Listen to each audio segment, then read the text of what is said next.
processing the last of the tomatoes for the year because we are in zone 3-4. And so this will make a batch of probably 18 pints of salsa. This is my third batch of salsa for the year. We already have the green pepper and the onion fridge cut up ready to go, and jalapeno, and all I have to do is mince the garlic. And then we had to take the skins off of these.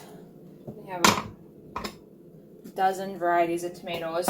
My paste tomatoes, some of them are really small for some reason, so I am using a whole variety of tomatoes and salsa. You would prefer to make, when you make sauce or salsa, you want paste tomatoes so it's not as runny, but I'm using what I got because my 2 rows of my paste and my slicer beefsteak tomatoes got really bad cabbage worms and grasshoppers, and my 2 rows of cherry tomatoes did really good, so I've even got some large red cherry tomatoes in here, so we have enough. So it's a lot more work and more processing time, but you use what you got.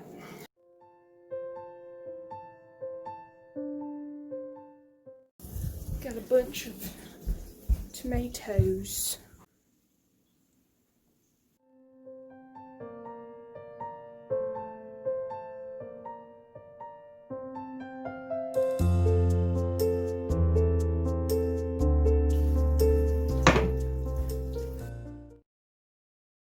Okay, so it's been a little while since I last filmed the clip. We're to the point of blanching the tomatoes, 30 to 60 seconds. You have to have it on a rolling boil and watch it. You could like throw a bunch in a strainer, pull the strainer out, and then put it in an ice bath, but some of the tomatoes are harder and some of them are softer, and they'll start peeling differently, so I do them individually because I'm weird like that. I don't know. And so I'm going to start to throw them in here. So I'll watch these few tomatoes, and then when the skin starts to peel, it's been about 15 seconds. If you start to see the skin peel, you can take it out, put it in the ice bath. So now that I pulled them out of there, it sits in here for a few seconds, get cold so you can handle them, peel them, and then put the peels in somewhere. There we go. And then I'm putting them in here because this measures 2 quarts, because I will need at least 7 quarts. And so we peel the skins.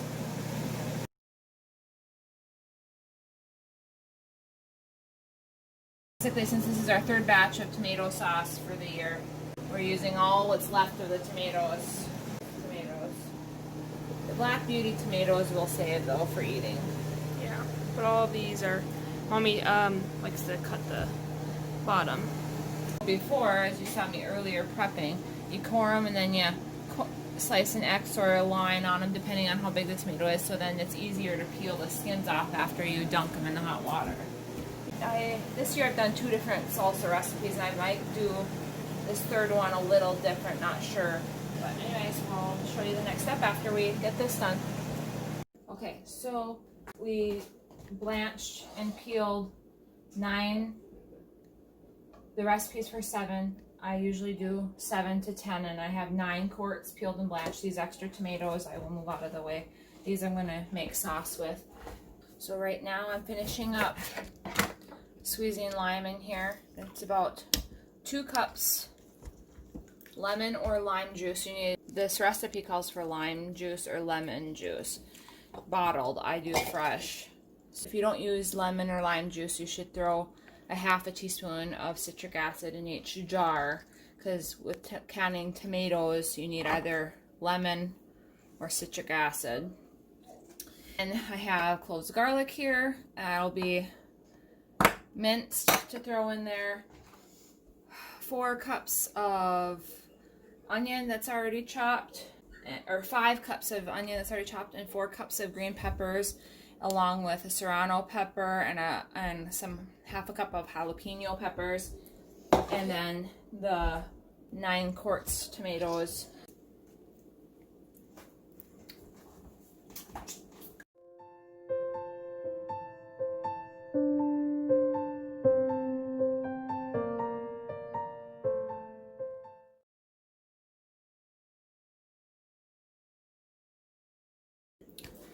So we need 2 cups of that.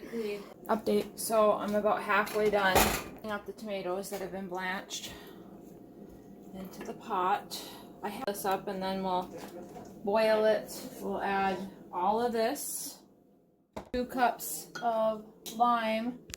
3 tablespoons of salt.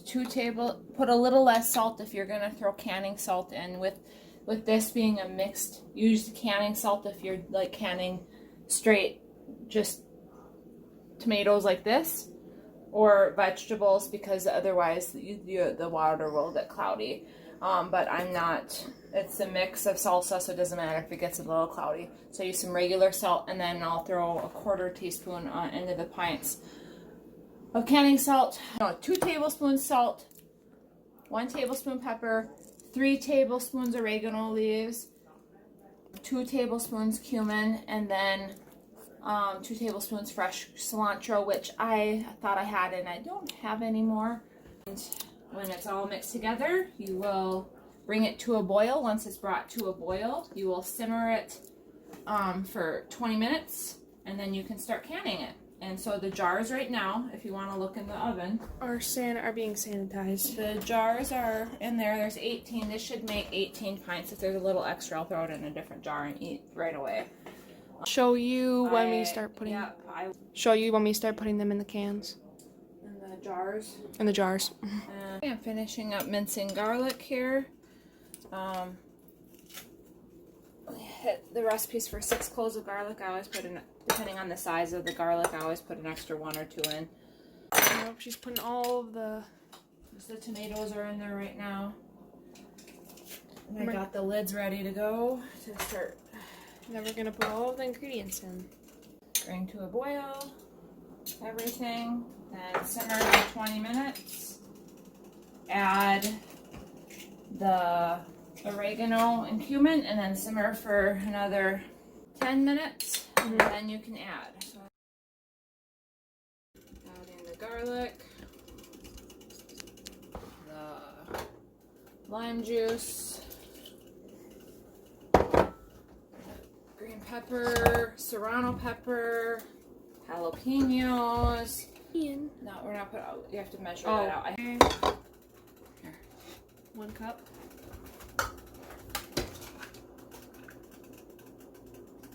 Two cups. My hands are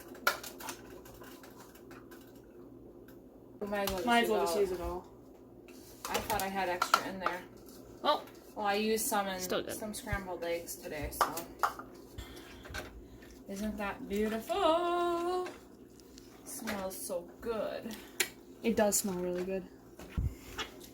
Mommy's mixing it up. Where do we at? Want help? 2 tablespoons. Don't put quite 2, because I'm gonna put some canning salt in the jars when I put like 1.5, and then I don't want the salsa too salty. And then 1 tablespoon. Ooh, oops! I think it's all good. What? Okay, yeah. Well, because I ended up dumping too much probably into this thing. Okay. And then when do we add the tablespoons of cumin after? And the fresh cilantro, which I usually add, but I don't have cilantro like I. And then we have the Tabasco. It's Tabasco. On the Tabasco stuff.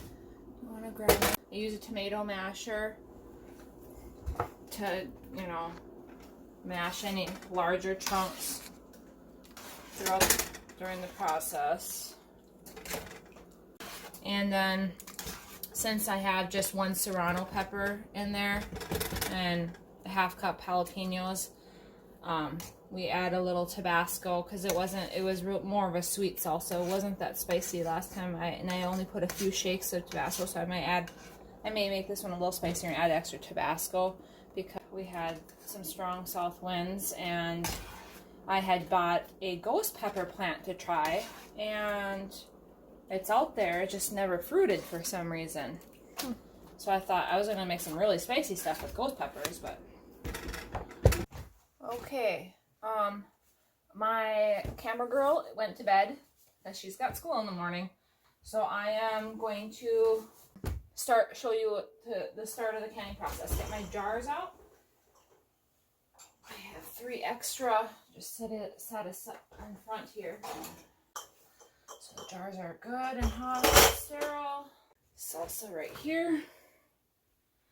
So as far as the recipe goes, I did not have the cilantro, nor sometimes I add a can of organic tomato paste to kind of thicken it up with the nicer tomatoes I used. But it stopped recording because I have to get this in the jars real fast, so I couldn't monkey with the camera. Anyways, so 1/2 inch headspace on this salsa, and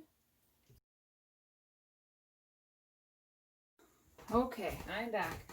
I ended up having 16. Everything is 1/2 inch. You can see. Okay, so I have 8. There are 16 I have total, so say hi. What are you doing? I'm recording. No, you're not. Took it off the burner after it was done. Take 2. Stop. Anyways, so it was done after 15 minutes. Turned the burner off, moved it over, waited 5 minutes. And we're done. We'll see you next time because